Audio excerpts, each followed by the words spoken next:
Good morning friends. आज की news update है। पहली न्यूज़ है, इसमें रूस और यूक्रेन की जो संकट बढ़ रहा है उसमें क्रिप्टो का इस्तेमाल बढ़ सकता है।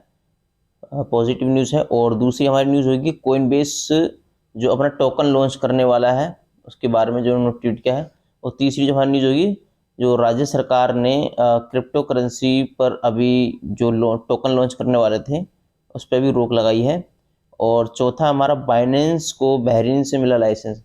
तो चलिए चलते हैं पहली न्यूज़ की तरफ, जहाँ पे रूस और यूक्रेन में इथेरियम के क्यों फाउंडर ने कहा कि इसका इस्तेमाल बढ़ सकता है। तो उन्होंने ऐसा क्यों कहा है। क्रिप्टो करेंसी इथेरियम के फाउंडर जेसोफ लुबिन ने रूस यूक्रेन संकट में क्रिप्टो करेंसीज की महत्वपूर्ण भूमिका को माना है। उन्होंने कहा कि रूस के खिलाफ क्रिप्टो को यूक्रेन के बेहतर हथियारों में से एक के तौर पर देखा जा सकता है। लुबिन का मानना है कि संकट में क्रिप्टो करेंसी का इस्तेमाल बढ़ सकता है। Blockchain software technology company consensus के फाउंडर लुबिन ने बताया कि यूक्रेन की सरकार को अभी तक क्रिप्टो करेंसी जो डोनेशन के तौर पर $6 करोड़ से अधिक, लगभग 458 करोड़ रुपए मिले हैं। ये इसलिए कहा है कि क्या नाम है, जो भी डोनेशन मिले वो क्रिप्टो करेंसी से ज़्यादा मिली, क्योंकि सब तरफ से बंद हो गई तो 458 करोड़ की जो है डोनेशन मिली वो क्रिप्टो करेंसी से। बहुत से लोग क्रिप्टो करेंसी को एक फाइनेंशियल और मॉनेटरी टूल मानते हैं, लेकिन लुबिन ने कहा है कि ये एक प्रकार का हथियार है जिससे कम ताकतवर देश सशक्त बन सकते हैं। उनका कहना था यूक्रेन और बहुत से अन्य देशों को इस शक्तिशाली टूल और हथियार का इस्तेमाल करना होगा। कोई भी हथियार नहीं चाहता, लेकिन आपको अपने पड़ोसियों की तरह शक्तिशाली हथियारों के साथ सक्षम बनना होगा। ये जो न्यूज़ थी ये इथेरियम के फाउंडर ने कहा है। लुबिन ने डिक्रिप्ट के चीफ एडिटर डैन रॉबर्ट्स के साथ बातचीत में कहा कि यूक्रेन के लिए क्रिप्टो ने जो भूमिका निभाई वो क्रिप्टो इकोसिस्टम में एक महत्वपूर्ण मोड़ है। इससे क्रिप्टो करेंसीज का इस्तेमाल बढ़ सकता है। उनका कहना है हमारी इंडस्ट्री आगे बढ़ेगी, क्योंकि ये स्पष्ट ये है कि हमारी टेक्नोलॉजी शक्तिशाली है और इसे रोका नहीं जा सकता। ये बिल्कुल बात सही कही है। हमारी क्रिप्टो करेंसी जो है काफ़ी टेक्नोलॉजी काफ़ी आगे तक जाएगी, इसे कोई नहीं रोक सकता। और क्रिप्टो करेंसी को स्वीकार करने वाले देशों के लिए सम्मान जताते हुए लुबिन ने इस सेगमेंट को लेकर कदम पीछे खींचने पर अमेरिका सरकार की निंदा की है। बिल्कुल। और उन्होंने कहा है कि अमेरिका राष्ट्रपति जो बाइडेन ने पिछले सप्ताह इस एग्जीक्यूटिव ऑर्डर पर हस्ताक्षर किए हैं वे एक तरीके का मजाक है। बिल्कुल, जो इन्होंने बाइडेन ने साइन किए थे पेपर पर वो उन्होंने मजाक कहा है। डिजिटल एसेट्स पर एग्जीक्यूटिव ऑर्डर में फेडरल रिजर्व ने से इस पर विचार करने को कहा गया है उसे अपने डिजिटल करेंसी जारी करनी चाहिए या नहीं। इसे ट्रेजरी डिपार्टमेंट और अन्य एजेंसियों की क्रिप्टो करेंसीज का फाइनेंशियल सिस्टम और सिक्योरिटी पर असर की स्टडी करना भी शामिल है। तो चलिए अब बताते हैं हम अगली न्यूज़। जो हमारी अगली न्यूज़ निकल के आ रही है वो कोइन बेस से है। कोइन बेस का जो यहाँ पे न्यूज़ है हम आपको दिखा देते हैं।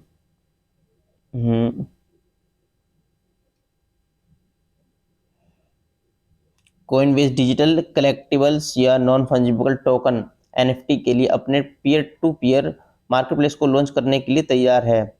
इन्होंने कहा यूएस आधारित क्रिप्टो एक्सचेंज ने घोषणा की है कि यूजर्स को अपने एनएफटी खोजने, मिंट करने, खरीदने, शोकेस करने के अनुमति देने के लिए बना रहा है। अभी इस प्लेटफॉर्म की लॉन्च डेट को खुलासा नहीं किया गया है। अभी इसकी कोई डेट नहीं आई है, बस कहा गया है इसकी एनएफटी जो टोकन के लिए बस एक अनाउंसमेंट हुआ है। जो एक ट्वीट भी है कोइनबेस की तरफ से, ये देखिए आप। कोइनबेस का ट्वीट है 15 मार्च 2022 से 2:12 सुबह 12 बजे। उस पर देख सकते हैं we are standing with 100+ creator. और 2011 में स्थापित कंपनी अब फीडबैक प्राप्त करने के लिए एनएफटी क्रिएटर्स के साथ काम कर रही है। क्रिप्टो एक्सचेंज में पहली बार 2021 में एनएफटी मार्केटप्लेस लाने के अपने इरादे के बारे में खुलासा किया गया था। फॉर्च्यून के अनुसार उस समय कोइनबेस ने दावा किया था कि उसका एनएफटी बिजनेस और क्रिप्टो बिजनेस की तुलना में अधिक सफल हो सकता है। खाली एक बात की गई है अभी क्या नाम है कोइनबेस ने कि एक टोकन लाने वाला एनएफटी द्वारा और अभी इसकी डेट नहीं दी गई है, बस एक अनाउंसमेंट कर दिया गया है और एक ट्वीट कर दिया गया है। कोइनबेस की NFT बेटिंग लिस्ट में कोइनबेस NFT को 2.5 मिलियन से अधिक रजिस्ट्रेशन प्राप्त हुए हैं और 2011 में NFT सेल्स का मात्र $25 बिलियन, लगभग 1,84,700 करोड़ रुपए के निशान को पार कर गई थी। चलिए चलते हैं तीसरी जो राज्यसभा में कहा गया है इसको, जो अपनी राज्यसभा में क्रिप्टो करेंसी के पीछे जो बात हुई है कि अभी इसको रेगुलेट नहीं किया जा सकता है, या फिर RBI को, जो मैं बता देता हूँ पढ़ के आपको पूरा। केंद्र सरकार की क्रिप्टो करेंसी लॉन्च करने की कोई योजना नहीं है। वित्त राज्य मंत्री पंकज चौधरी ने मंगलवार को राज्यसभा में एक लिखित जवाब में यह जानकारी दी। उन्होंने कहा कि देश में अभी क्रिप्टो करेंसी रेगुलेट नहीं है और उसका कहना था reserve bank of India RBI crypto currency जारी नहीं करता। पेपर करेंसी के एक डिजिटल वर्जन को central bank digital currency CBDC कहा जाता है। मतलब कहा अभी RBI इस क्रिप्टो करेंसी कोई जारी नहीं की, वित्त मंत्री का कहना है एक, और क्योंकि अभी रेगुलेट नहीं हुई है इसलिए उन्होंने मना किया इस चीज़ को। और बताया कि उन्होंने एक जवाब में बताया कि RBI और CBDC लॉन्च करने के लिए स्ट्रेटजी बना रहा है। इसमें नकदी पर निर्भरता कम होगी, ट्रांजेक्शन की कॉस्ट घटेगी। आपको बता दूं, चौधरी ने बताया मजबूत स्टॉक मार्केट के साथ ही बेहतर मार्केट इंफ्रास्ट्रक्चर किसी देश की वित्त स्थिति को आंकने का एक इंडिकेटर है।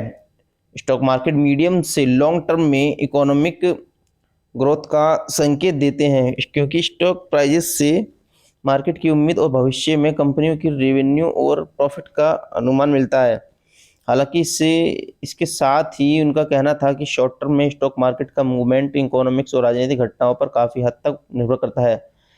बिल्कुल सही बात कही कि स्टॉक मार्केट जो है राजनीतिक और देश की इकोनॉमिक्स से काफ़ी मिला जुला रहता है। अगर जैसे कोई इकोनॉमी राजनीति, मैं भी समझता हूँ इस चीज़ को, आप भी सब समझते हैं कि पॉलिटिशियन से भी काफ़ी फर्क पड़ता है स्टॉक मार्केट पे, ये सब अच्छे जानते हैं।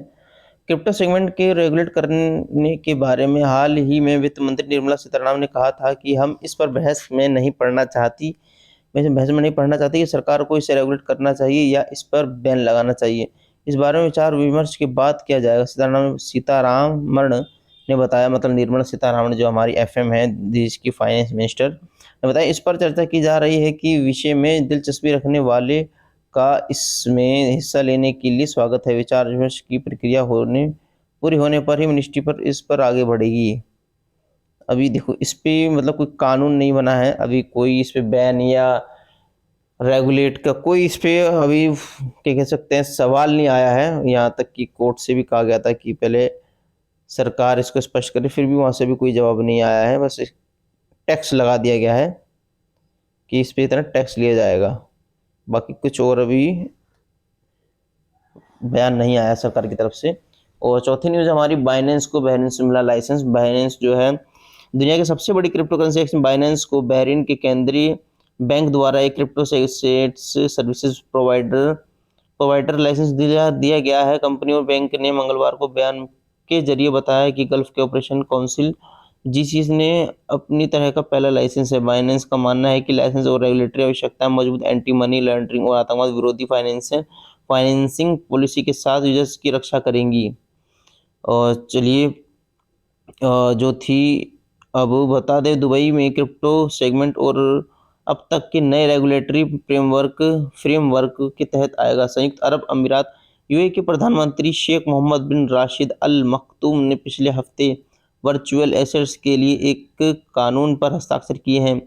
इसके साथ ही क्रिप्टो सेगमेंट की निगरानी के लिए वर्चुअल एसेट रेगुलेटरी अथॉरिटी द्वारा भी VRA भी बनाई गई है। यह वर्चुअल एसेट्स के प्रकार की कैटेगरी और इनकी निगरानी के लिए नियंत्रण तय करेगी। VRA के पास नए कानून का उल्लंघन करने वाले पर जुर्माना लगाने और सजा देने के साथ ही बिजनेस पर रोक लगाने का भी अधिकार है। नए कानून में दुबई के नागरिकों को क्रिप्टो से जुड़ी एक्टिविटी में शामिल होने से पहले VRA के पास रजिस्ट्रेशन कराना होगा। तो क्रिप्टो एक्सचेंज और वर्चुअल एसेट्स में जुड़े बिजनेस को भी VRA को अपने बारे में जानकारी देनी होगी। दुबई के क्रिप्टो सेगमेंट से जुड़े कानून को पास करने के उद्देश्य इंटरनेशनल स्टैंडर्ड्स को लागू करना और इस इंडस्ट्री को बढ़ाना है।